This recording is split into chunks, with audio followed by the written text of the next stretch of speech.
Olá, gente boa! Estamos aqui novamente para mais um episódio do nosso podcast Gotas de Sabedoria.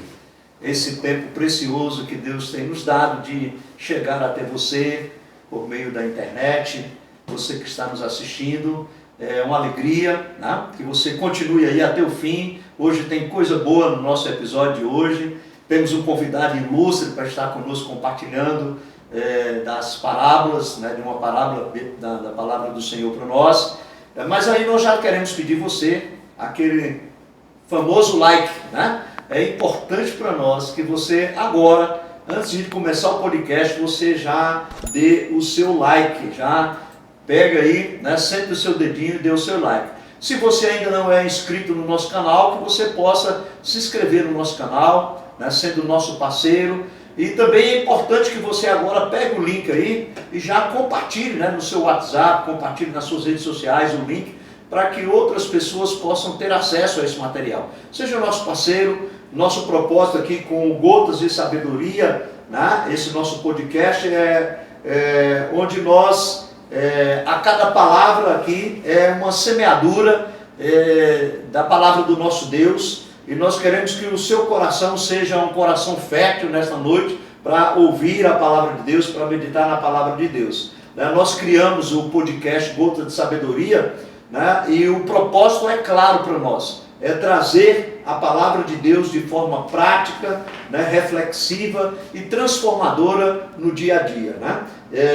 Este não é apenas mais um podcast cristão, mas é um encontro genuíno da sabedoria divina, né, que pode revolucionar e transformar a nossa caminhada de fé. Então, cada episódio que nós temos aqui do nosso Gota de Sabedoria é uma gota de água que cai na terra seca, né, para germinar esperança, conhecimento bíblico profundo. Então, nosso propósito aqui é semear a palavra de Deus. Nosso compromisso aqui no podcast Gotas de Sabedoria é com a verdade das Escrituras aplicada de maneira prática e relevante na vida dos ouvintes. Nós temos vários episódios, esse é o nosso a nossa terceira série. Você pode voltar aí e assistir as séries anteriores. Na primeira série nós trouxemos aqui profissionais que falaram e deram testemunho, pode voltar lá e assistir. Na segunda temporada nós trouxemos testemunhos de pastores e líderes, de missionários, do chamado. E agora nessa série nós estamos trabalhando as parábolas. E hoje nós vamos trabalhar uma parábola muito importante, que é a parábola do semeador, né? Corações preparados para a palavra do Senhor. Então nós vamos trabalhar nesta oportunidade com o nosso, no nosso podcast, a parábola do semeador. Então é bom ter você aí, fica conosco, você é nosso parceiro. E nesta noite nesta oportunidade nós temos o pastor Valdeci conosco. Pastor Valdeci, é um prazer muito grande recebê-lo, né, como nosso convidado nessa noite, né? Prazer tê-lo aqui conosco. Obrigado, eu quero agradecer a oportunidade, lembrando que nosso chamado é para proclamar as boas novas de salvação em todo o tempo, né? Paulo nos aconselha, prega a palavra. Exatamente, pastor. Estamos aqui para isso mesmo. É um prazer muito grande quando a gente pode ter essa oportunidade de pregar a palavra do Senhor e alcançar vidas. Exatamente. Pois é, pastor, o prazer é nosso, né? Você está aqui no Gota de Sabedoria, e eu quero dizer que já há alguns anos eu conheço, né? Tive a oportunidade, desde que eu cheguei em Rondonópolis, talvez aí uns 8 anos, né? Eu me lembro que quando o pastor ainda estava saindo ali da primeira, né? Da segunda Batista. Da segunda Batista. Os nossos irmãos congregavam lá, né, com vocês, e foi o aniversário do pai do William. Isso. O William estava congregando conosco, foi um dos nossos primeiros contatos, foi um dos aniversários do nosso irmão Manuel, né? E eu tive o privilégio de conhecê-lo, mas eu, assim, conheço bastante sobre você por meio das suas ovelhas, né? Que não deixam de ser suas ovelhas, que te amam muito, né? Tem um respeito muito grande, e eu quero dizer que isso me dá uma alegria muito grande de poder ter com você conosco aqui no podcast. Eu quero dizer isso com muita alegria, né? E para mim é uma alegria grande recebê-lo aqui, e eu quero dizer, irmão, que eu tenho um carinho, um apreço, até pelas suas ovelhas, né, que tem, algumas delas estão congregando conosco hoje, mas eu vejo o carinho, o respeito, a consideração, o amor que eles têm por você, né? E nós hoje vamos poder conhecer um pouco do pastor Valdeci. E agora eu vou poder ouvir um pouco também da história dele, conhecer mais profundamente, porque ele vai falar um pouco dele para nós agora, né, pastor? Nós queremos ouvir aí como é que, sua origem, de onde é que você é, conta aí para nós, como foi sua conversão, como foi seu chamado para o ministério. Fala um pouco para nós aí da sua história. Com prazer, com prazer. Eu sou do Rio de Janeiro, né? Carioca? Não carioca, a gente sempre costuma falar essa distinção aqui no Mato Grosso, no Centro-Oeste já falou, é carioca, né? Mas é igual paulista e paulistano, né? Ah, tá. Eu sou fluminense, porque nascemos na Serra, tá, isso. Porque ele pensa que Rio todo mundo é carioca. Não é. Existe o Grande Rio, né? O carioca é da Grande, o Rio do Grande Rio. E o Fluminense que nasce no interior do estado, né? Isso, do estado. Então nós nascemos ali em Teresópolis, entre aquelas serras. Então tem que ser torcedor do tricolor. Não, Fluminense só o nome. Nosso negócio Isso. Mas nascemos em Teresópolis, entre aquelas serras, na Serra dos Órgãos. Ali é bonito, né? Petrópolis, bonita. Compreende Petrópolis, Teresópolis e Friburgo, né? Serra dos Órgãos. A 900 metros de altitude do nível do mar. Sobe a serra ali, tá ali. Nascemos ali. Friozinho bom. Bem, muito bom, muito bom. E nossos pais já eram crentes batistas quando nós nascemos. Fomos criados na Igreja Batista, ali, a primeira Igreja Batista em Teresópolis. E nossa conversão se deu também com 15 anos de idade. Mas desde criança a gente já frequentava a igreja. Primeiro ia para brincar na igreja, correr, brincar de pique, né? Depois da conversão, a nossa vida tomou um rumo diferente, abençoado. Minha conversão se deu num culto no lar. Perto da nossa casa onde morava, meu pai era responsável pelos cultos daquela região, né? Meu pai me dirigia. E eu ia para os cultos com meu pai, e num daqueles cultos, um irmão fez um apelo. E eu me decidi. No domingo seguinte, no templo, fui confirmar a minha decisão, já com 15 anos de idade, e dali foi só seguir. Aí participei das Embaixadores do Rei, que é uma organização para meninas, que tem na nossa igreja, depois União de Jovens. Preguei meu primeiro sermão nessa igreja, eu estudei o texto, orei bastante, eu tinha, acho que estou 17 anos por aí, e consegui pregar 5 minutos. Já é uma grande vitória, né? E é interessante, pastor, você falando da sua conversão, você nasceu num lar cristão, né? Sim, num lar, numa igreja evangélica, batista, né? E os pais certamente zelosos, dedicados, né? Com certeza tinham influência, mas é bom a gente falar nisso, a experiência de conversão. Não é o fato de você ser filho de crente que você é um crente. Exatamente. Tá? Você precisa de ter uma experiência como o pastor teve aos 15 anos, né? 15 anos. E mudou minha vida mesmo. Realmente. Então quem é filho de crente que está nos assistindo aí, você precisa ter a sua experiência de conversão, de salvação. Né? De salvação. E aí o chamado se deu na sequência desse trabalho. Nós fomos envolvidos num trabalho com a igreja, e pastor, na minha juventude, depois eu servi o exército, ela tinha um destacamento em Teresópolis, que era tiro de guerra, né? Não era o quartel mesmo, era um destacamento. Então eu servi ali, e nesse destacamento a gente ficava em casa, ia lá fazer só as instruções e coisa. Era um semiaberto, né? Um semiaberto. Então, depois, com o tempo, a Igreja Central de Teresópolis convidou um pastor mais novo. Meu pastor já era de idade, né? Da primeira. E esse pastor, ele era muito amigo, jogava bola, e eu fiquei encantado com essa coisa, e tinha muitas moças, e uma mocidade mais vibrante. Acabei me transferindo para a Central, aonde realmente se deu todo o desenrolar da minha vocação, do chamado, de um trabalho muito grande nessa época. Pastor, a minha conversão para o ministério foi algo maravilhoso. E quando a gente estuda a palavra de Deus, a gente aprende que o chamado, ele é na eternidade. Deus não chama a pessoa ocasional. Ele chama já preparado. O projeto de Deus é na eternidade. Deus faz o projeto, né? Faz o projeto. Estrategista. Quando a gente era garoto, eu acho que em torno de 10, 11, 12 anos, a gente morava num lugar, e meus pais, eles são casados com irmão, né? Tanto eu e meus primos, nós somos primos e irmãos. E nós morávamos juntos. A casa dos meus tios e a casa dos meus pais. E crescemos junto ali, era uma molecada, uma garotada, meu tio tinha acho que 11 e meu pai 7. Então a gente crescia tudo ali, no quintal, jogava bola, brincava e brincava de igreja. Interessante que aí meus primos e primas, olha, eu vou dirigir o culto. Eu falava assim, eu vou dirigir a música. E eu falava, eu vou ser pastor. Eu vou ser o pregador. Eu sou o pastor, pregador. Isso com 10, 11 anos de idade. Aí na minha conversão, a gente morava nesse lugar, então a gente brincava na praça, né? Tinha o futebol da praça, a garotada da praça. Quando eu me converti, já nós tínhamos mudado para um lugar um pouco mais longe e a gente vinha para a igreja com nossos pais a pé. Assim, andávamos uns 5 ou 6 quilômetros para ir para a igreja.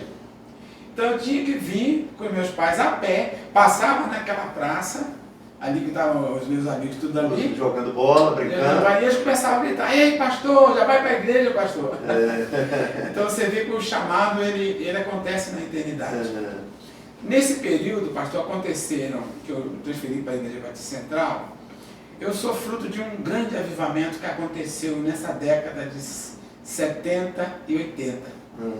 Foi um avivamento que irrompeu no Brasil inteiro, uma revolução dos jovens, na música das igrejas e no chamado de muitos pastores. Eu digo avivamento que tem todas as características.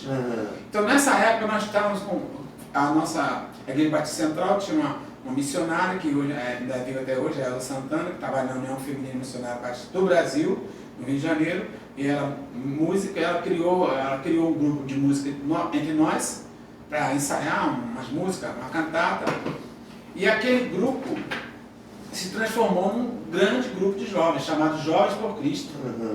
E esse grupo começou a produzir músicas, cantar. Pastor, nós tínhamos um instrumento que era contralixo, que era um tipo de um contrabaixo, uma versão de contrabaixo, num balde de lixo, de folha, de lata. Então amarrava de boca para baixo, amarrava uma corda, um cabo de vassoura, amarrado numa coisa. Era um instrumento artesanal. Artesanal. E aquilo a gente ia para as praças com aquele instrumento, chamava contralixo.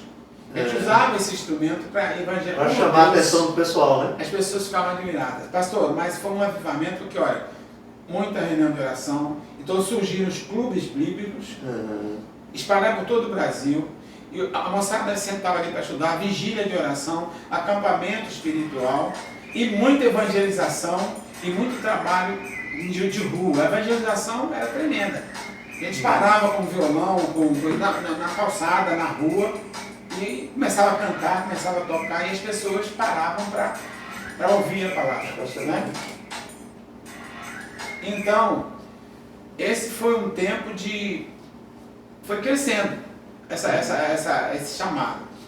Esse movimento, chamado irmão. E nesse período desse movimento de avivamento, né? De avivamento. Pastor, eu digo que é avivamento porque é o seguinte, a gente não entendia como é que Deus estava trabalhando. A gente estava, por exemplo, mover sobrenatural. Né? Exatamente.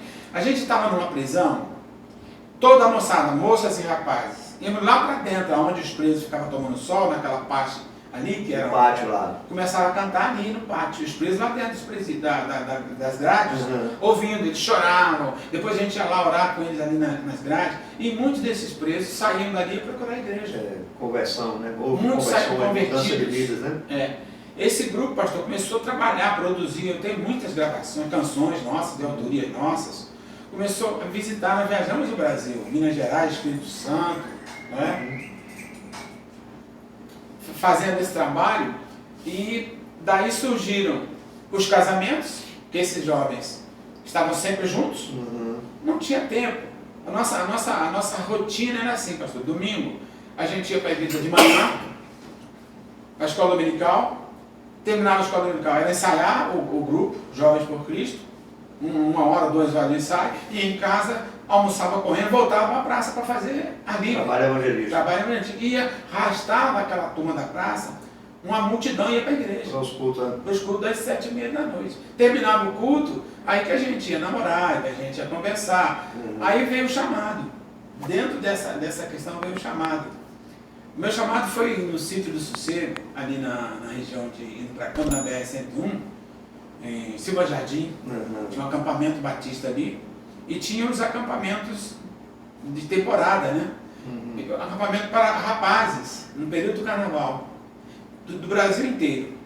E nesse acampamento iam os preletores, missionários, pastores. E havia uma noite que era a noite de vocação, onde faziam uma programação especial e faziam despertar vocações. E numa dessas programações, eu estava lá na frente, me decidindo para o ministério. Que maravilha.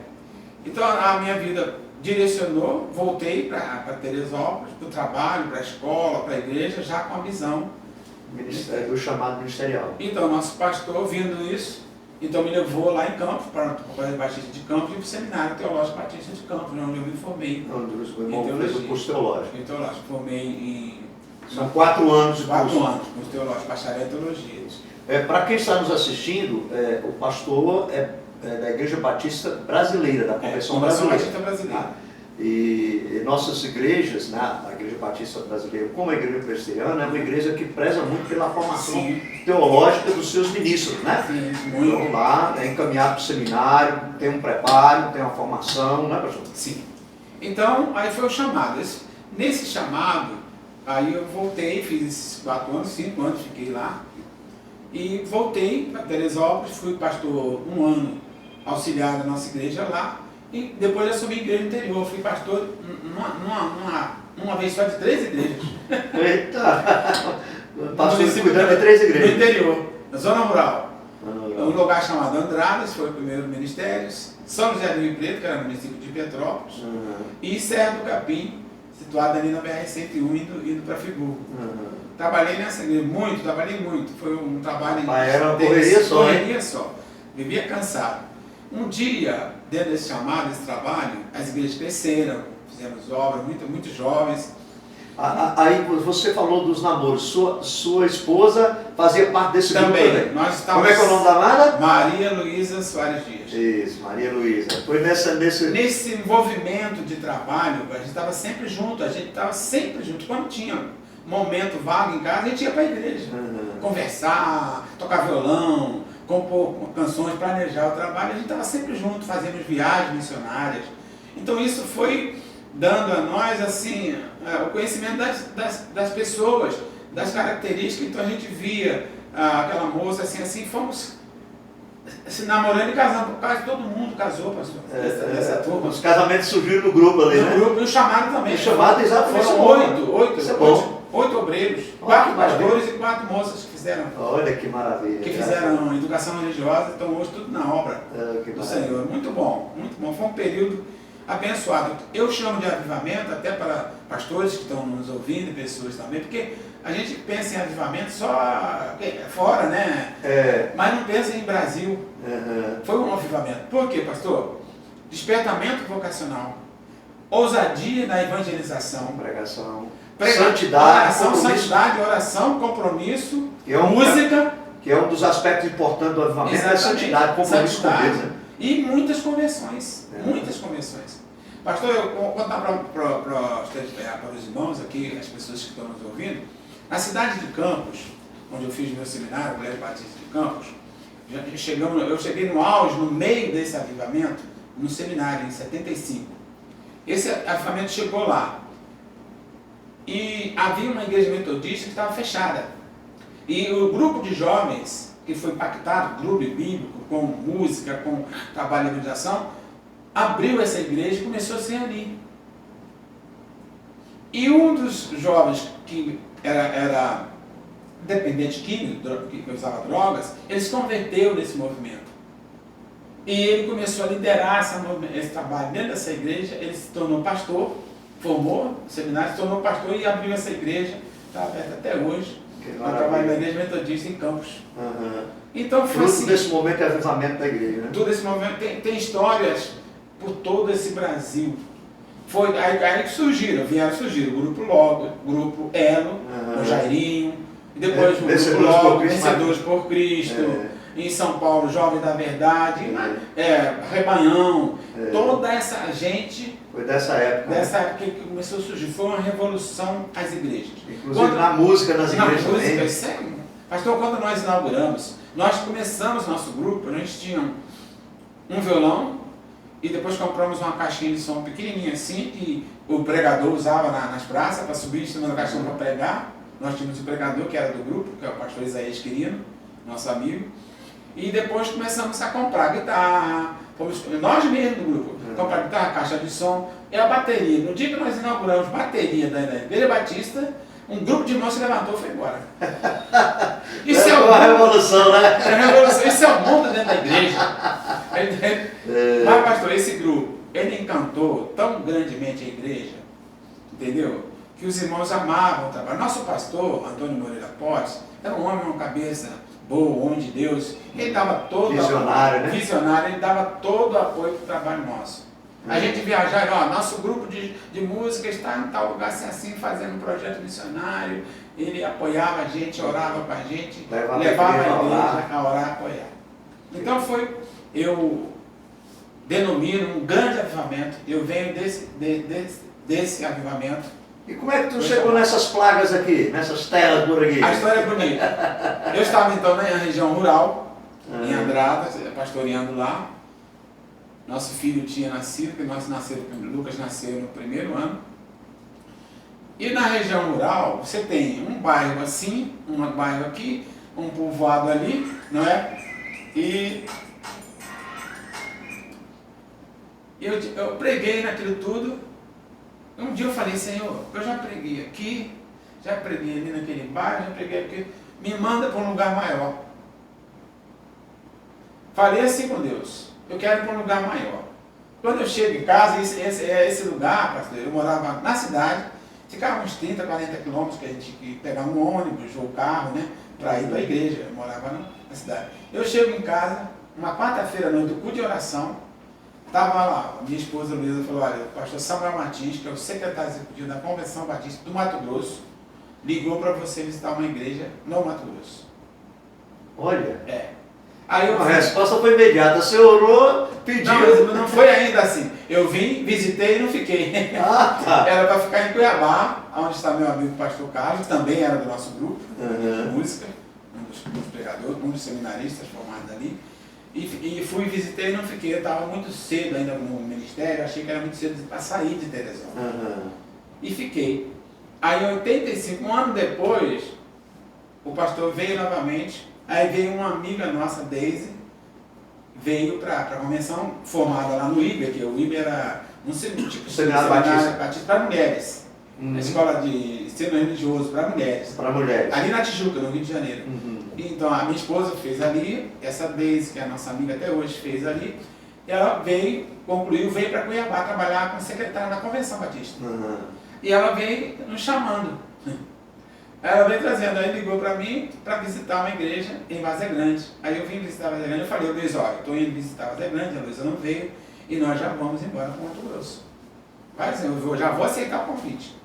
E foi assim, vim visitar sozinho e voltei para só buscar a Luísa. Então o irmão começou lá em Várzea Grande. Comecei em Várzea Grande. Aqui no Mato Grosso. No Mato Grosso, 2 anos. Pastoreou lá 2 anos. 2 anos, a primeira igreja batista em Várzea Grande. Aí o Stuart estava aqui, era missionário inglês da junta de missões da Sociedade Missionária Batista de Londres. Isso em 85 por aqui, mais ou menos, né? 85, que eu cheguei em Rondonópolis em 87. Então o Stuart estava de volta para a Inglaterra, porque eles ficam 10 anos no Brasil, tem que ficar 1 ano na Inglaterra, na atualização. E o Stuart começou a olhar as pessoas e me viu trabalhando lá em Várzea Grande e me fez o convite para visitar aqui em Rondonópolis. Eu vim em Rondonópolis. Tinha uma convenção batista reunida na segunda igreja batista. E eu vim, então, fiz um trabalho, uma sucessão muito boa, um critério muito bem adotado, então eu vim para Rondonópolis. Em 87, em novembro de 87, eu cheguei em Rondonópolis. Aí assumiu a segunda igreja batista de Rondonópolis. Assumi a segunda igreja. Aí teve um pastorado longo, né? Longo, foram 31 anos. 31 anos, que maravilha, hein? 31 Por que anos. isso, pastor? Quando eu cheguei em Várzea Grande, a gente já vem do Rio, já com uma experiência de trabalho, da Associação das Igrejas, trabalho de Juventude Batista do Estado do Rio. Chegamos em Mato Grosso para trabalhar. Cheguei com o gás todo, né? Novo, né? Novo. Novo ainda. E aí entrei nessa convenção batista e viajei esse estado de Mato Grosso. retiro de pastores. Aí vão fazer parte da diretoria também? Fui presidente da convenção estadual várias vezes, vice-presidente, comissão de evangelismo e missões. Então fiquei 10 anos, pastor. 10 anos dentro da convenção, servindo a nossa convenção. Na liderança. E conheci pastoreando a igreja. O que me fez ficar 31 anos em Onda Nova foi uma coisa que eu vi num trabalho que a convenção realizava, convidando os pastores, trazendo os pastores de outro estado para Mato Grosso. Nós tínhamos uma porcentagem de pastores que vinham um ano, cada ano vinha 10, 20 pastores para o Mato Grosso. Um ano.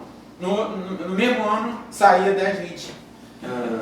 Havia uma rotatividade. Uma rotatividade muito grande. Quase esses pastores não paravam nas igrejas. Entendeu?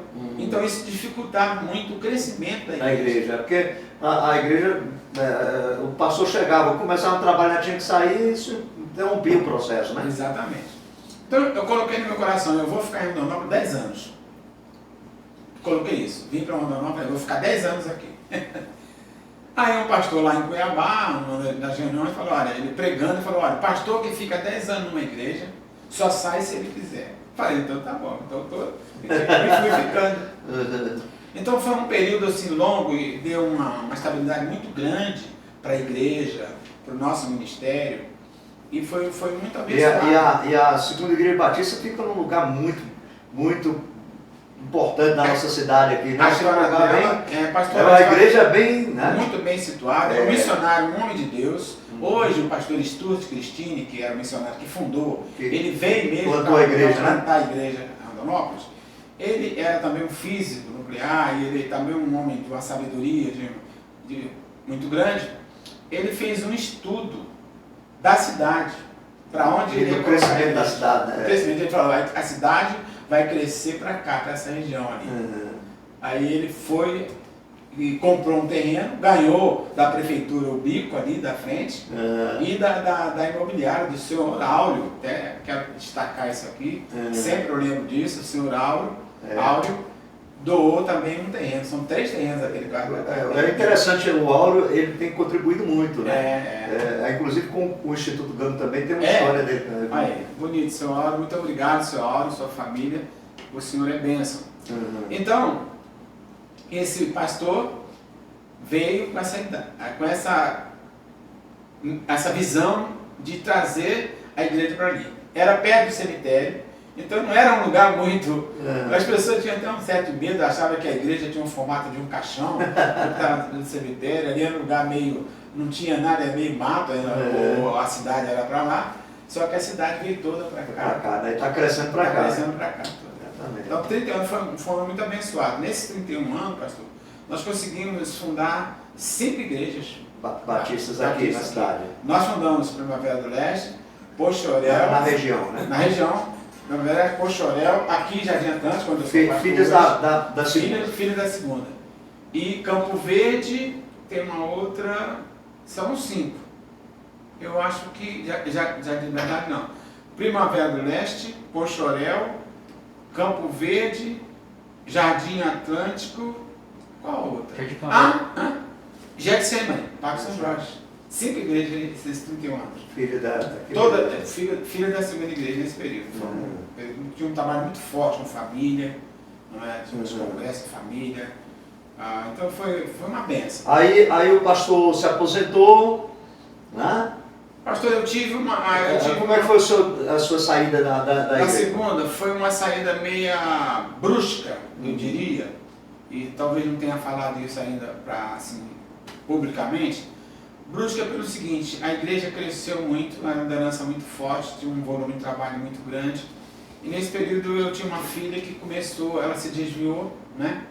E começou a dar muito trabalho, e aquilo me desgastou muito, me desgastou demais. Os problemas com essa menina, hoje ela está curada, graças a Deus. Está lá em igreja, a Débora hoje era uma bênção. Deus está fazendo algo que eu pedi ao Senhor, o milagre da redenção, o milagre da regeneração da Débora. Amém. E hoje eu estou vendo isso, pastor. Glória a Deus. Nosso Deus é maravilhoso e poderoso. Mas naquela época eu fiquei muito desgastado. Eu tive burnout e eu vim saber disso depois de 7 anos. Naquela época não tinha isso. Nem esse nome. Não tinha esse nome, né? Eu passei um ano de 2017 que eu antes de pregar, uma hora antes de pregar, eu começava a tremer para assumir a igreja e meu púlpito, e orando a Deus para que um pastor chegasse para assumir o meu lugar, para pregar para mim. Quando chegava algum colega, eu chamava, por favor, prega para mim aqui, que eu... Teve uma crise naquele período. Uma crise. Então, eu no final de 2017, eu falei, olha, eu não vou continuar. Os irmãos não entenderam, mas eu não tenho como continuar. Aí deixei, em setembro eu avisei a igreja, em dezembro deixei. Nós já estávamos no processo para trazer um outro pastor, né? Uma sucessão pastoral, tinha uma comissão, estava trabalhando com outro pastor. Aí fez o convite e eu deixei. Pastor, deixei fiquei desempregado. Minha esposa falou, como é que nós vamos comer? A Luísa. Como que nós vamos comer? Você não tem agora sem salário, sem trabalho. Ela sempre foi professora, né? Falei, eu não tenho condições. E foi assim. Deus vai prover, né? Deus vai prover. Eu quero contar um milagre e até agradecer publicamente essa pessoa, essa empresa. Isso aconteceu numa sexta-feira que eu falei. Eu não sei se essa pessoa ficou sabendo dessa que eu tinha falado isso. Eu sei que no domingo de manhã, não tinha quase ninguém na igreja, de manhã na escola dominical. Essa pessoa, a Sueli, a esposa do Andrezinho do Posto Fórum, eu fiz o casamento dele, era membro da segunda igreja. Ela falou, pastor, meu marido André quer falar com o senhor, para o senhor ir lá no posto. Ele tem um posto lá da Fernanda Correia, perto da Atlanta.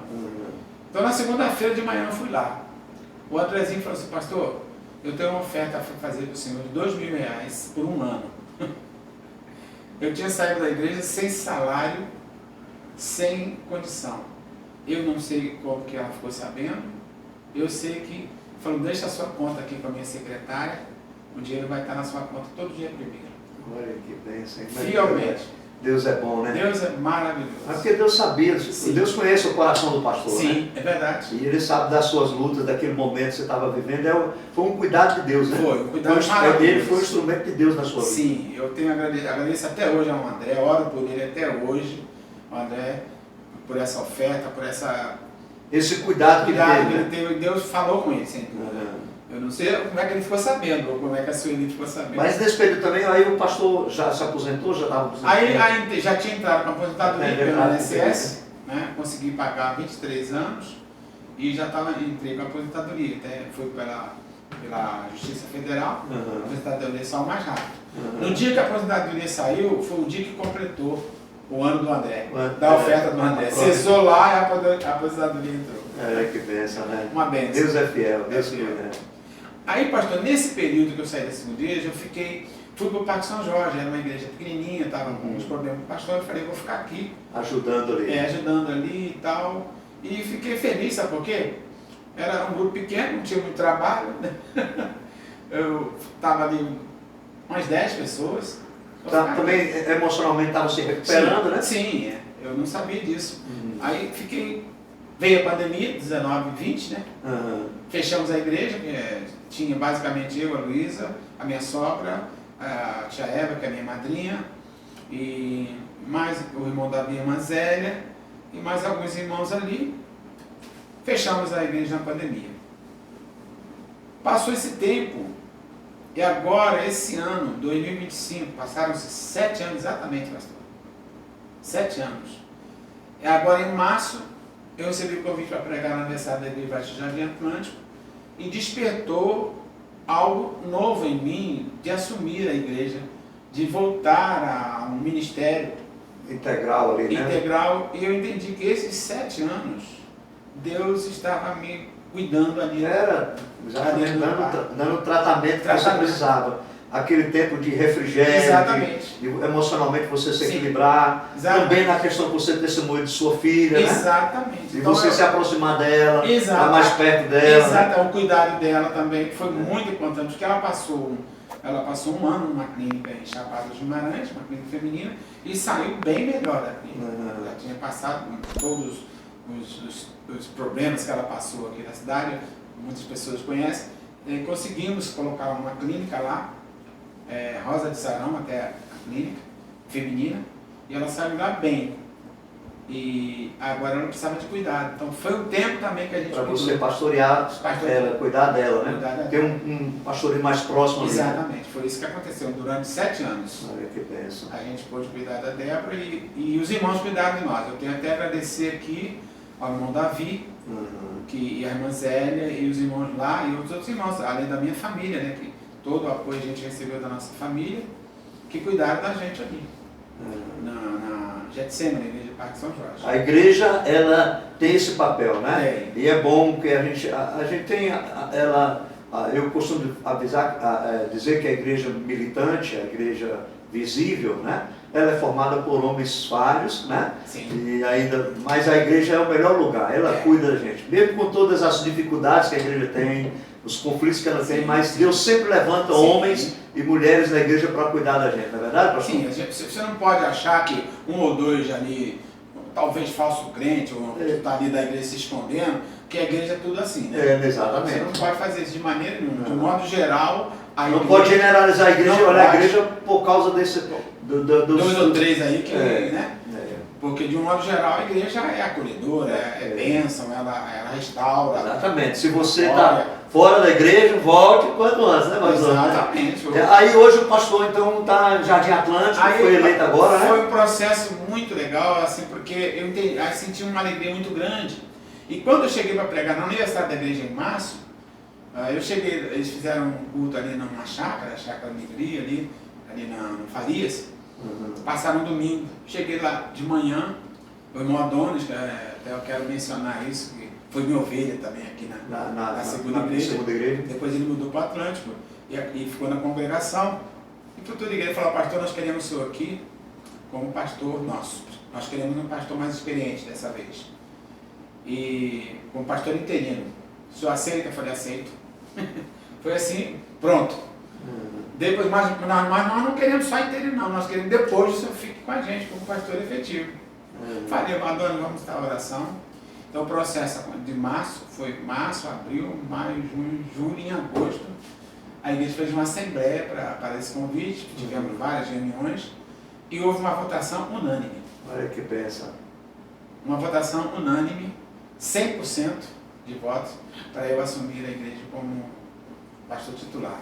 Estou lá, muito feliz, muito contente. Uma igreja... A igreja lá tem uma escola, não é isso? Tem uma escola batista que já funciona há 20 anos. Né? Há 20 anos funciona a escola lá. Tem uma liderança muito boa.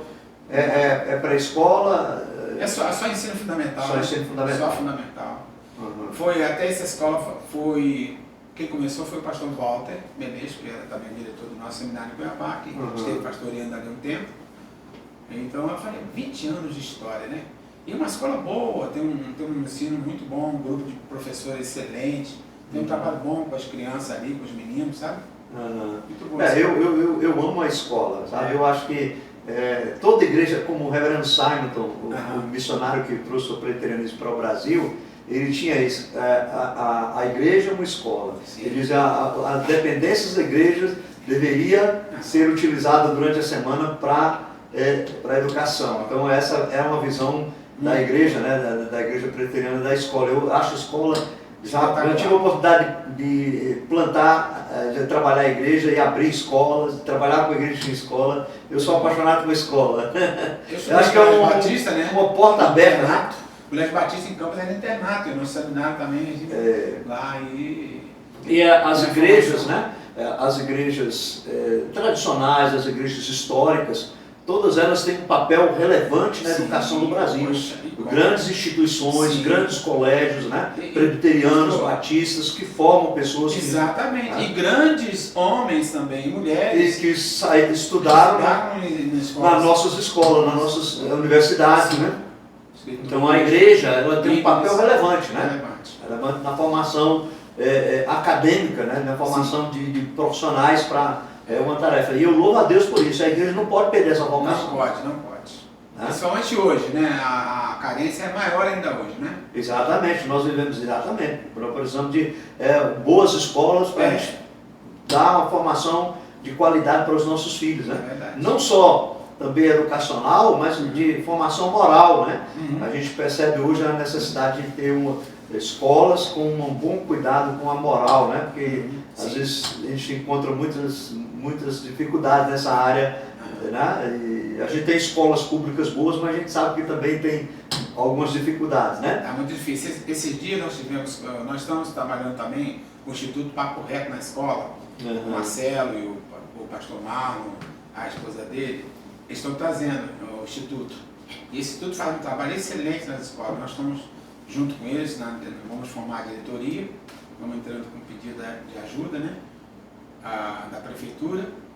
E nós tivemos uma escola, nós tivemos o gabinete do vereador Ibrahim Zaya, e ele estava atendendo uma mulher, uma professora. Ela saiu e ele falou depois com a gente, falou, olha, ela veio pedir para colocar ela de faxineira, em qualquer lugar de faxineira, mas ela não quer mais ser professora. Não quer mais sala de aula. Não quer mais ser professora. Os meninos são terríveis. Assim, nós temos história de professores que apanham dos alunos, professores são ameaçados pelos alunos. Felizmente ocorre isso, né? Felizmente. Então há uma necessidade muito grande hoje de escolas cristãs. De formação moral, formação cristã. Há uma necessidade muito grande. Exatamente, né? E infelizmente muitas vezes a gente tem dificuldade, né, de ter acesso, mas se as escolas abrissem espaço, a igreja podia ser uma parceira para ajudar, né? Teve um tempo, você lembra disso, né, professor? Teve um tempo que havia o ensino religioso, como parte curricular. Exatamente. Trabalhei parte do currículo, né? Parte do currículo, a gente ensinava a religião. Eu trabalhei muito tempo aqui na Renilda, eu tenho histórias até bonitas, fui professor de ensino religioso na Renilda, do Estado, interino, e eu não trabalhava denominação, eu trabalhava Bíblia, eu trabalhava cristianismo. Para trabalhar, exatamente. Mas eu também fui professor de religião também. Então, eu tenho experiência de jovens que até hoje me encontram na rua, pastor, aqui nas aulas que o senhor dava, aqui me ajudou muito. Teve um aqui, é o menino do Tempero do Samba, como é o nome dele? Como é o nome dele? Acho que é o Cuia. O Cuia, do Tempero do Samba. Encontrei com ele um dia, num estúdio de gravação, e comprei, o que você está fazendo aqui, Cuia? Estou fazendo uma gravação, pastor, do nosso grupo, e o senhor sabe que o senhor tem participação na criação desse Tempero do Samba, desse grupo. Eu falei, eu? Eu era aluno seu lá na escola Renilda. Você foi motivador, né? O senhor levava o seu violão e cantava aquelas músicas da igreja, e aquilo me acendeu o gosto pela música, o interesse pela música. Comecei a estudar e está aí o grupo hoje. Está até hoje esse Tempero do Samba.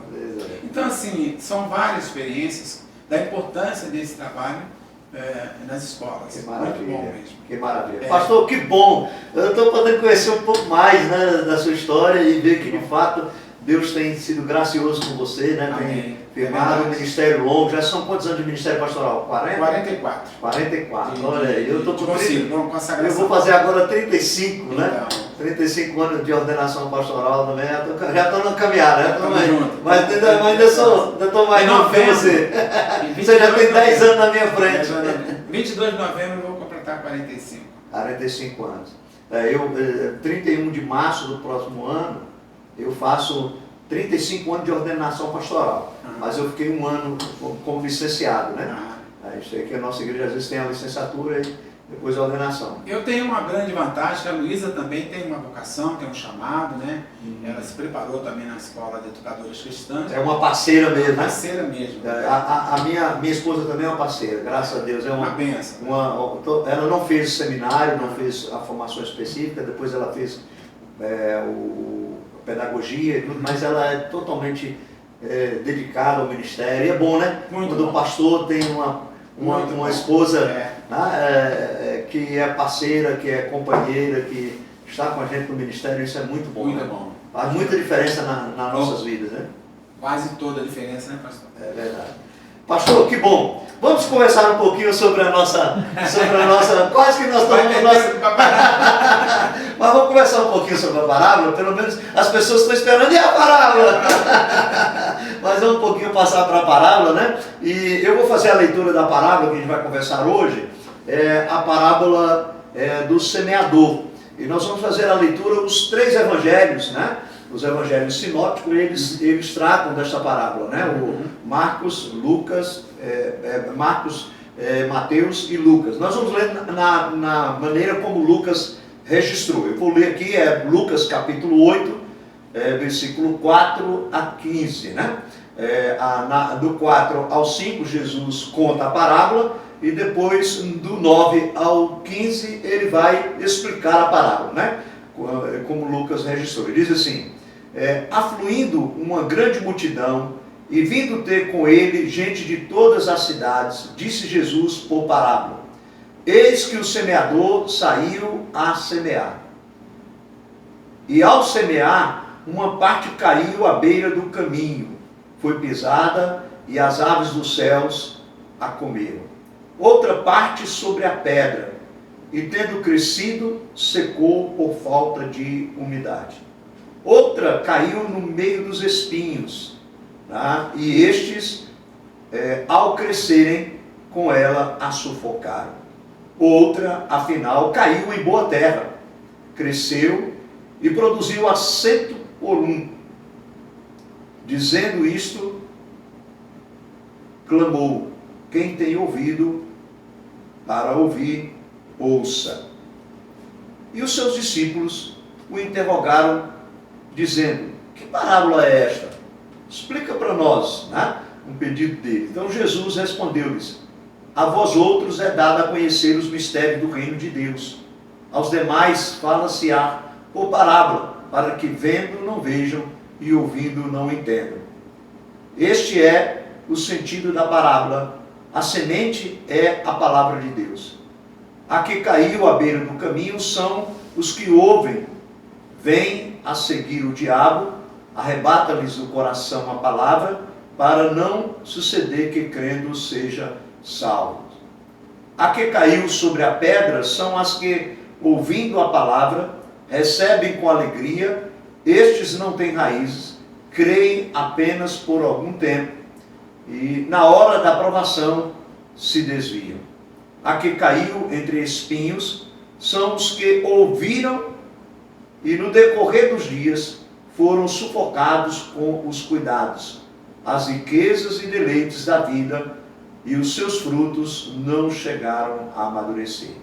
A que caiu em boa terra são as que, tendo ouvido de bom e reto coração, retêm a palavra. Estes frutificam com perseverança. Que palavra, né? Abençoado. Vamos conversar um pouquinho sobre essa parábola aí, né? Vamos começar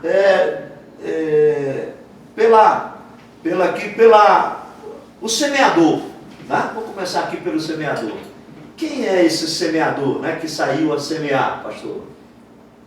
Olha, a gente pode dizer que é Jesus, e também pode dizer que são os obreiros, que semeiam o evangelho, que é a semente do evangelho. Né? Jesus é o semeador mesmo, o agricultor, dono da seara, não é? Exatamente. E ele trouxe o evangelho, a semente é o evangelho, a gente vai falar disso. Isso. Então esse semeador, ele tem um interesse exatamente de que essa semente, a semente boa, ela possa cair, germinar, dar bons frutos e povoar a terra do Evangelho. Exatamente, né? Então esse semeador aqui é o próprio Jesus. É o próprio Jesus. Ele veio, né, trazer o Evangelho, ele está semeando, inclusive agora ele estava ali semeando o Evangelho. E posteriormente são aqueles que ele chamou, né, e enviou, né, para poder pregar o Evangelho. São os pastores, evangelistas, também todo cristão, né? Não só pastor evangelista, mas todo crente que vai pregar a palavra, semear a palavra, são semeadores. Na realidade, ele deu esse ministério para todos nós, né? De sermos semeadores, né? Quando ele, lá em Mateus 28, ele vai dizer: ide e pregai o Evangelho a toda criatura, né? Quem crê e for batizado será salvo, né? Vai ensinando eles a guardar. Então é uma tarefa de todo cristão. Tá? Então esse semeador aí está se referindo a Cristo e também aos seus pastores, evangelistas e a todo cristão. Né? E essa semente? Então, a semente é a boa semente, né? Falar em semente, eu queria até trazer aqui uma reflexão, porque essa é a boa semente, é a semente original do Evangelho. Mas você sabe que nós temos aí algumas sementes genérica, como é que é trabalhar, como é que fala aqui da soja, Trabalhar em laboratório, né? Isso, modificada. Modificados, isso. E nós temos aí também alguns evangelhos. Modificado pelos homens, né? Modificado pelos homens, né? Exatamente. Mas essa é a semente natural, É o evangelho genuíno. pura, genuíno. Tá? O evangelho genuíno e é interessante entender que esse evangelho genuíno é aquele que mostra a realidade do homem, que o homem é pecador, que o homem está separado de Deus, que mostra que a Deus providenciou o plano de salvação, e esse plano é Jesus Cristo, né? A morte vicária dele, substitutiva, o evangelho que prega que o homem precisa se arrepender dos seus pecados, né? E que prega a verdade da salvação em Cristo Jesus, né? E de que nós temos que desenvolver uma vida cristã, né? De compromisso com o Senhor. É o evangelho genuíno, né? Genuíno. E é boas novas, né? As boas novas de Deus para a humanidade, né? Boas notícias, boas novas, coisas maravilhosas que Deus trouxe, que Jesus trouxe do reino para todos nós, né? Essa mensagem que nós cremos que é a palavra de Deus. Que é né? a palavra de Deus. Hoje nós temos a Bíblia, né? Que é dali que é o evangelho. A mensagem está aqui, a mensagem é a palavra. E ela que nós não podemos deturpar, nós não podemos levar ela no laboratório e apresentá-la da maneira que a gente quer, né? Exatamente. Ou modificá-la. Nós temos que pregá-la como ser fiel à palavra, né? O semeador tem que levar a boa semente, como o pastor colocou. A semente pura, a semente genuína do evangelho do Senhor Jesus Cristo, né? E daí então nós vamos para os solos, né? Aí Jesus Porque também essa parábola é conhecida como a parábola dos solos. Dos solos, exatamente. Alguns autores chamam de parábola dos solos. Exatamente, dos solos. E aí ele fala sobre 3 tipos de solos, né? 3 tipos de solos, né? Ele fala do solo que o semeador jogou, né? E esse solo, ele era um solo endurecido, né? O que o pastor entende a gente compartilhar um pouquinho com o pessoal aí? O solo. Então, o solo endurecido é exatamente a pessoa até que ouve a palavra, não é? Mas não tem profundidade. Ela fica na beira do caminho, a semente não penetra. O solo não tem como germinar essa semente, o solo está endurecido. É uma pessoa que não dá crédito à palavra, ouve, não interessa. Esse é o solo, a palavra não tem penetração. Na realidade, né, esse solo é aquilo que nós entendemos da depravação do homem, né? Sim. O homem que não tem, está totalmente separado de Deus, Sim. Totalmente afastado de Deus. A palavra do evangelho para ele, ele não dá crédito, ele não dá ouvido, né, a palavra, né? É aquilo que Paulo vai dizer lá em Efésios capítulo 2, versículo 1, quando ele diz, né, que era assim que nós estávamos antes, dominados, né, por Satanás, pelo mundo e pela carne. Né? Nós éramos escravizados. O homem ele ouve o evangelho, mas o evangelho não penetra o coração dele, o coração está endurecido. Na realidade, se não houver uma ação de Deus que vai lá e dá uma regada nesse coração, né? Esse endurecimento não é apenas um resultado de escolhas pessoais, né? Ela é fruto da natureza decaída do homem, né? Do pecado que o homem está, né? Um coração endurecido, ele é impenetrável pela palavra, né? É como Paulo vai dizer lá em 1 Coríntios, né, capítulo 2, versículo 14, ele vai dizer: o homem natural não aceita as coisas espirituais, né? Porque para eles o que é? É loucura. É loucura. Isso é maluco, isso é coisa, né? Ele acha, né? E aí muitos deles são embebecidos da sabedoria humana, do conhecimento humano, né? Das ideologias, dos pensamentos. E ele acha que a palavra de Deus é loucura. É loucura esse negócio de crer que você é pecador, crer que você precisa se arrepender. Né? Esses crentes são tudo atrasados, incultos. E aí mesmo quando ele para ali e ouve a palavra, naquele momento o diabo já vem logo e rouba, né? E rouba a semente, como Jesus disse, não deixa que ela penetra lá no coração do pecador, né? E é interessante, né? Como a gente identificar, né, um coração que está nessa condição, pastor? Pastor, é um coração endurecido, um coração insensível ao chamado espiritual, às coisas espirituais, né? Rebelde, às vezes tem a sua rebeldia contra Deus, contra a igreja. Assim, esses são os fatores que eu vejo que impedem a semente do evangelho. Né?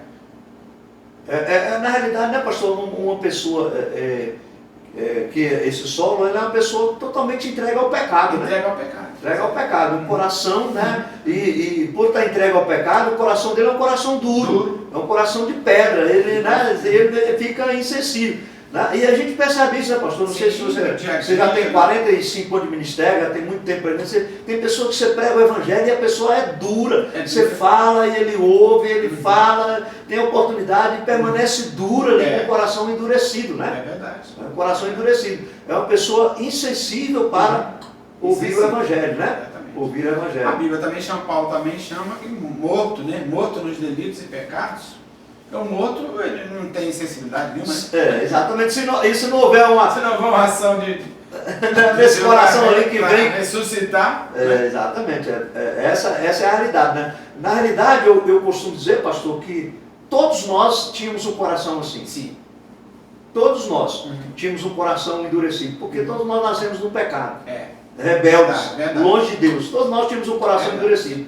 Tá? E é assim que o homem, antes que o Espírito Santo venha e toque e faça a obra no coração dele, esse é o coração de todo homem. É um coração endurecido.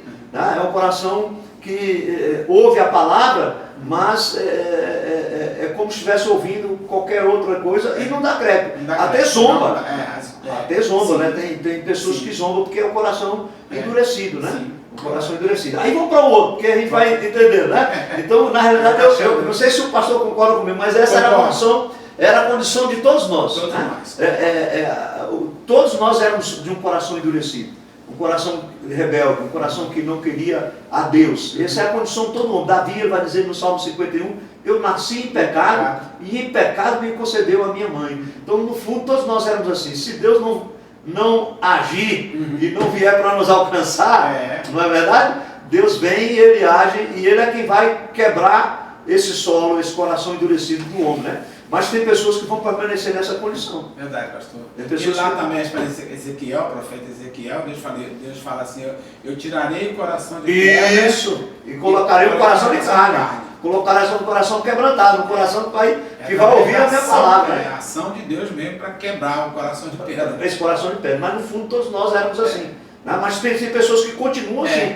E se você continua nessa condição, cuidado, você está no caminho, né? Se o seu coração é endurecido para o Evangelho, você não quer ouvir o Evangelho, você zomba do Evangelho, você não acredita na palavra de Deus, você vive nas práticas do pecado, se entregando aos vícios, vivendo uma vida dissoluta, longe de Deus, sem querer. O seu coração está endurecido. E vai endurecendo mais. E vai endurecendo mais, né? E vai endurecendo mais. Vamos lá para o outro solo, né? O segundo solo aí, ele disse que é o solo, né? Que tem pouca terra, porque esse aqui é um coração duro, um coração de pedra. Esse outro tem uma camadinha de terra. Uma camadinha de terra. Como é que o pastor interpreta isso aí? Eu vou te dizer como é que é. Um fato histórico terrível que aconteceu, acho que em 2011, com aquele deslizamento de terra em Teresópolis. Eu estava lá, entendeu? E morreram muitas vidas. Bairros inteiros, pastor, foram levados água abaixo. Vou chegar lá no texto. Bairro inteiro tinha lugares, pela serra, a chuva parece que alguns estudiosos, geólogos, explicaram que assim, foi assim, como se tivesse pegado um pouquinho de areia, colocar um pouquinho de areia e pegasse um balde cheio d'água e tornasse em cima. Foi isso que aconteceu naquela região. Mas por que mais que aconteceu? E acontece frequentemente lá. Porque as serras, os morros são altos, ele tem uma camada de terra e logo embaixo é a rocha. O que acontece? Quando a chuva vem, a terra não está presa à rocha, né? Exatamente. A chuva vai penetrando, amolecendo a terra, ela desce. Aí acontece as catástrofes enormes. E aí tem os avisados que constroem num lugar onde não pode construir, aí veio a chuva, a terra desceu, porque não estava encostada na rocha, né? pouca distância mesmo. Camada pouca, né? Então, quando eu vejo esse texto, eu lembro disso. Logo em seguida, tem uma camada de terra, mas é pouca. Não é suficiente para reter. Aí desce tudo, desce árvore, desce pedras enormes, e vai levando tudo na frente. É uma camada insuficiente. Insuficiente. Insuficiente. E é interessante, pastor, eu não sei se você já ouviu, eu já ouvi muito, com certeza você já ouviu, pessoas assim, eu gosto de ouvir o Evangelho. Onde está falando de Deus, eu vou. Sim, é verdade. É esse tipo de solo. É esse tipo de solo. Né? É esse tipo de solo. A pessoa gosta. Alguns até logo vão e não, eu quero, eu gosto do Evangelho, né? Mas não há transformação de vida. Não há o novo nascimento. Não há um novo nascimento, né? Recebe a verdade, né? Mas não há a conversão. Não há. Às vezes é só um emocionalismo, né? Eu gosto, eu acho bonito, né? Eu vi muito assim, aonde está falando de Deus eu gosto, né? Exatamente. Não é isso que muitas pessoas falam? É esse tipo de solo. Pessoas gostam de ouvir o Evangelho, né? Acham bonito, né? Vai até na igreja, né? Gosta, mas aquela música é tão bonita, né? Me faz tão bem, né? Mas não há uma transformação, né? Do ser, não há uma mudança. E Jesus fala porque a terra ali é pouca. Né? É pouca. Isso simboliza a ausência da obra preparadora do Espírito Santo, porque ainda não ocorreu a obra preparadora. Que vai lá, e, como você citou desse de Ezequiel, que Deus vai lá e arranca o coração de pedra. E coloca um outro coração, né? E coloca outro coração, né? Essa perspectiva, né? E aí também fala daqueles que se convertem, né? Vêm para a igreja, aí nos primeiros problemas que tem na vida, eles abandonam a fé, né? Nega a fé, nega Jesus, né? Esse seria o próximo solo, né? Das riquezas, dos espinhos? Isso é dos espinhos. Exatamente, né? Do solo. Do solo. A semente que caiu dos espinhos. Isso. Vamos para ela então. Vamos lá. Essa é boa também. Pode falar então. Então, a próxima etapa do Evangelho que cai nesse solo entre os espinhos. O que isso representa? O que Jesus estava querendo dizer aqui? Que as pessoas recebem, mas vêm as riquezas, vêm os prazeres, vêm as coisas do mundo e isso sufoca aquela semente. E ela não produz. É interessante. Uma luz de entender, né? Jesus, aqui na verdade, ele está falando, inclusive, do processo da salvação e da obra regeneradora. Sim. O primeiro solo, como nós vimos, é o coração do homem sem Deus, pecador, rebelde. Tá? O segundo solo é aquele que tem pouca terra. Aquela pessoa que gosta do Evangelho, mas ainda não houve a regeneração. Não houve ainda o novo nascimento. Ele gosta, ele se emociona, mas ainda não teve a experiência. O segundo solo já vai para o trabalho da santificação. Exatamente. Daquilo que Paulo chama de desenvolver a sua salvação. Né? Que é um processo de santificação. Aí a pessoa se converte, né? Ela vem para o Evangelho, começa a obra da salvação, mas ela... os problemas, as dificuldades, as seduções, né? Essa pessoa deixa que isso sufoque a sua fé. E ele retrocede na sua caminhada. Na sua caminhada de santificação, né? É verdade. É muito interessante isso. Isso é interessante, mas isso é o que acontece muito, pastor. Eu acho que é frequente, muito frequente, né? Há um autor sacro, eu não sei, eu creio que tem no Cantor Cristão também. Na nossa versão diz assim: quantos que corriam bem, de longe agora estão. Exatamente. Outros vivem, mas sem vigor, vivendo estão. Esse solo aí, né? Outros que já caminharam na fé, andaram com Cristo, mas deixaram que o mundo, que os problemas, às vezes os conflitos que tem na igreja, aí abandona a fé, abandona o Evangelho, abandona Jesus, né? O Marcelo, nosso missionário do Papo Reto na escola, ele chegou agora ele é do Nordeste, João Pessoa, chegou agora passou um tempo no Rio e chegou agora em Rondonópolis com o Instituto Papo Reto. E ele conversando, pouco tempo que ele conversa muito com as pessoas, ele disse que entre 10 pessoas que ele conversou, 6, 7 tiveram problemas com a igreja. Com relacionamento da igreja, né? E aí estão fora hoje. Estão fora. Mas, na verdade, isso demonstra exatamente isso.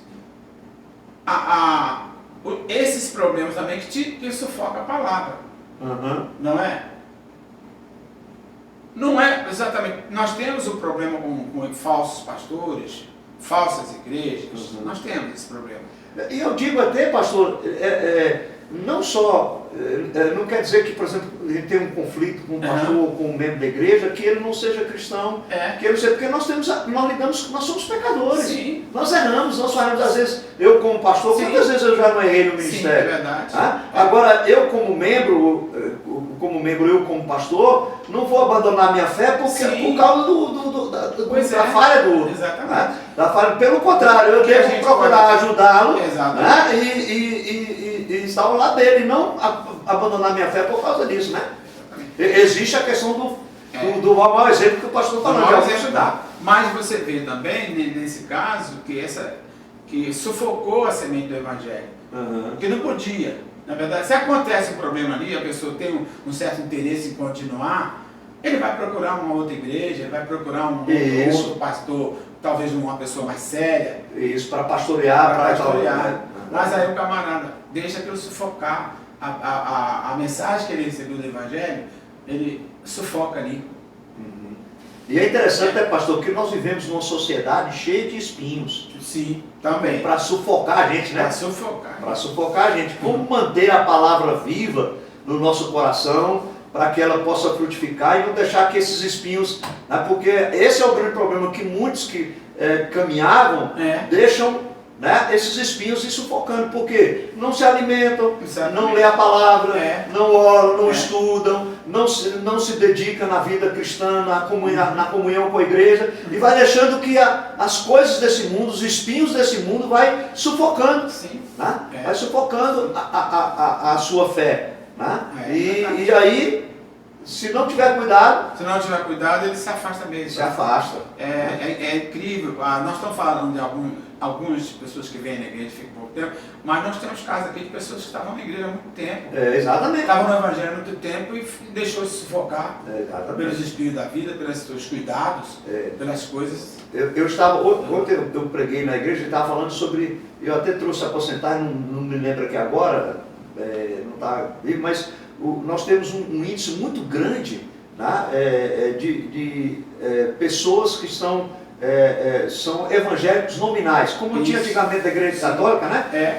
Como tem da igreja católica. Eu sou católico, mas não vai na missa, nunca teve envolvimento com ele. Nós temos o mesmo problema que eu sou evangélico, né? Eu sou evangélico, mas não congrega, não frequenta, mas você pergunta, não, eu sou evangélico, que são chamados de evangélicos nominais, né? Nominais, né?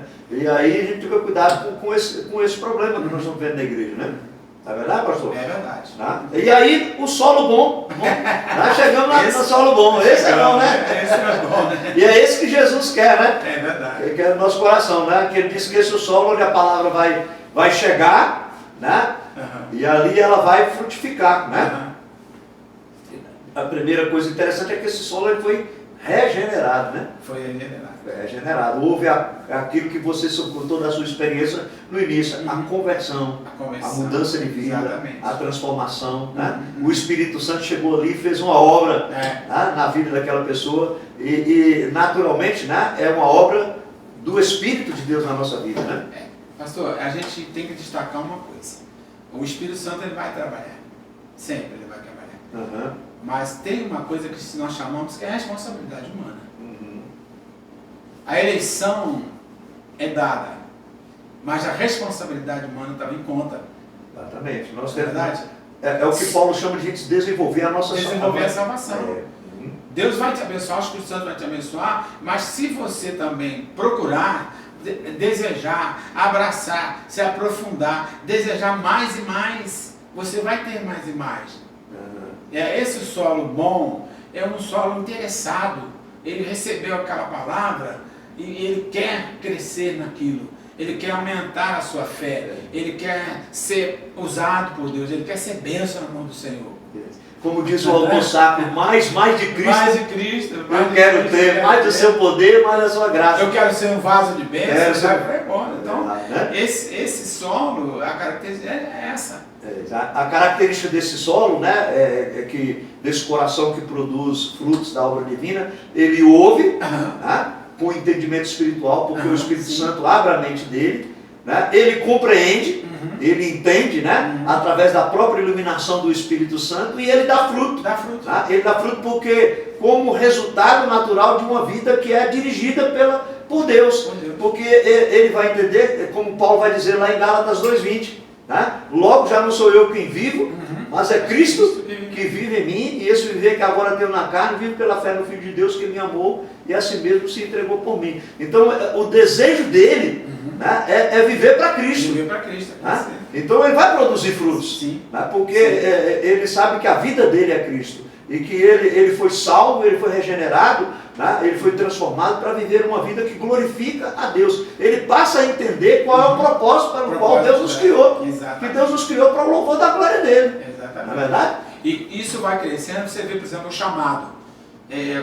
Acontece com o chamado também. A pessoa se converte, ele começa a trabalhar, ele começa a viver na igreja, começa a viver em Cristo, ele vai se aprofundando. Aí Deus fala assim, isso aqui pode ser um obreiro. Por isso que essa questão da produção aqui, ela não está relacionada à salvação. Quando ele diz um produz a 30, outro 60, outro a 100, que ele vai, isso não está, não é uma interpretação, e não deve ser níveis de salvação. Não. Isso aqui é o nível de santificação. Porque tem pessoas que se santificam mais. Sim. Tem pessoas que buscam mais, né, viver com Deus, andar com Deus. Então vai produzir mais. Vai produzir mais. É verdade. Né? Então vai produzir mais. Então não é o nível de salvação, mas é o nível de santificação. Santificação e dedicação. A quem mais é dado, mais será cobrado, e quem busca recebe mais. Exatamente. Né? A outra parábola que Jesus contou, quem enterrou o talento, né? Perdeu, né? Quem tirou até que nem. Mas quem produziu foi ter mais, o Senhor deu mais. Tirou daquele e deu para ele. Deu mais para ele, né? Então, na realidade ali não é nível de salvação, é nível de santificação, né? Todos nós, os salvos, nós somos salvos. Agora Deus distribui dons, Deus distribui chamados, né, conforme a sua soberana vontade. E quanto mais nós nos entregamos a Deus, mais fruto nós vamos produzir. Né? E é isso que Deus espera de nós. Exatamente. Aí eu também entendi os 60, 30, 60 e 100, né? Que é o número que ele fala. Que ele fala, de produção. Então, exatamente, eu acredito que é de acordo com a dedicação da pessoa. Sim, isso. Não, você imagina quanto, por exemplo, o resultado de Billy Graham, da vida de Billy Graham. E o meu? O dele é muito maior, né? De Paulo, de Pedro, de João, né? Não é verdade? De homens de Sargento que saíram lá para vir para cá, né? De Moody, de Spurgeon. Exatamente, homens que se dedicaram. E é isso que nós temos. E é interessante, isso é uma que depois a gente pode trabalhar, né? Um podcast vai trabalhar sobre isso, essa questão de que nós devemos fazer para a glória do Senhor, não é para a glória da gente. Sim. Mas Deus também, Ele recompensa os seus filhos. Sim. Os galardões. Sim, sim. Então, os galardões desses homens, né? E os galardões daqueles que produzem a 100, certamente serão diferentes dos galardões de quem produz a 30. Né? E nós seremos, muito mais bem-aventurado e abençoado, né? Aqueles que produzem. Quando o Senhor fala dos números, aqui ele coloca os números na palavra, ele está dizendo exatamente isso. Você pode produzir a 100%. Você pode produzir, e é o alvo, né? Você pode chegar a 100% se você quiser no reino de Deus. Agora você pode chegar também a 30 ou a 60, mas sempre vai produzir. Exatamente. Não há como não produzir. O regenerado, o salvo, o redimido, aquele que tem um compromisso, ele vai produzir frutos que glorificam a Deus. Né? E esses frutos são frutos de santidade, de compromisso com Deus, né? de vida de santidade, de uma vida íntegra, né? No ministério da pregação do Evangelho, no serviço do corpo de Cristo, na igreja, né? Trabalhando. Esses são os frutos, né? Que Deus espera da gente. De homens que amam, que temem, homens que perdoam, homens que vivem servindo, e mulheres, né? Quando fala homens, genericamente, né? Homens e mulheres, né? Que vivem o Evangelho, né? A história está repleta, né, pastor? De homens que foram produtivos, né? 100%, né? E aí uma reflexão, minha vida, que tipo de solo você é? Essa é a pergunta, né, pastor? Essa é a pergunta. Você é um solo pedregoso, Você é um solo de pouca terra, ou você é um solo que os espinhos, né, crescem juntos, sufocam, ou você é um coração, um solo bom. Né? Essa é uma reflexão para quem está nos ouvindo, né? Muito boa a reflexão. Pastor, nós estamos chegando ao final aí. Deixa uma palavra aí para as pessoas que estão nos assistindo aí, né? Uma palavra, nós sempre que trazemos um convidado aqui, nós pedimos que ele deixe uma palavra aí para edificar, né? O que Deus colocou no seu coração. Se você, né? A palavra é essa mesmo, né? Os tempos são difíceis, os tempos são muito, muito ruins. Sem Deus, a pessoa não é nada. Essa é a verdade, né? Nós entendemos isso. Sem Deus, a pessoa não vai a lugar nenhum. Dele, por Ele, para Ele são todas as coisas. Nossa palavra é que você busque a Deus, nossa palavra é que você se dedique a Deus, ame a Deus, vá atrás da sua salvação, não é? Receba essa salvação, desenvolva essa salvação, se dedique mais e mais, produza fruto para Deus.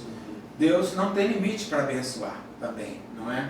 Mas é preciso que a pessoa que recebe a palavra, recebe de bom grado. Isso. Recebe de bom grado. Deixar que o Espírito de Deus transforme o seu coração. Exatamente. Né? Esteja disposto também a deixar algumas coisas para trás da sua vida para poder receber um bem maior. Exatamente. A Bíblia fala, despojar do velho homem para que nasça o novo homem. Né? E sabendo pessoa. Que isso é bênção, né, pastor? Isso é bênção. Poxa, que como? A herança que nós temos é a herança da vida eterna. Exatamente. E a outra palavra também é pensar nisso, né? Hoje nós vemos as pessoas muito preocupadas com o momento presente. Se divertir hoje, se arrumar hoje, se alegrar hoje. Acha que a vida se resume só aqui. Mas não. Um espaço muito curto de tempo, né? Exatamente. Preocupa com a eternidade. E tem coisas depois disso muito maiores e melhores. E só quem oferece para nós é o Evangelho. É o Evangelho, é a palavra. É a palavra de Deus, é essa semente. Exatamente. A boa semente. A boa semente. É que vai lhe preparar para uma vida além túmulo, né? Além túmulo. Nossa vida não encerra quando nós morremos, né? Na realidade, para aqueles que têm a boa semente, vai começar uma vida perfeita, né? Exatamente. Lá no Evangelho, em Apocalipse diz que nem olhos viram e nem ouvidos ouviram o que Deus tem preparado para nós, né? Preparado para nós. Que bom, pastor. Amém. Nós agradecemos imensamente, né? Mais uma vez a sua presença, e sempre que nós trazemos um convidado aqui, nós damos uma lembrancinha do nosso podcast.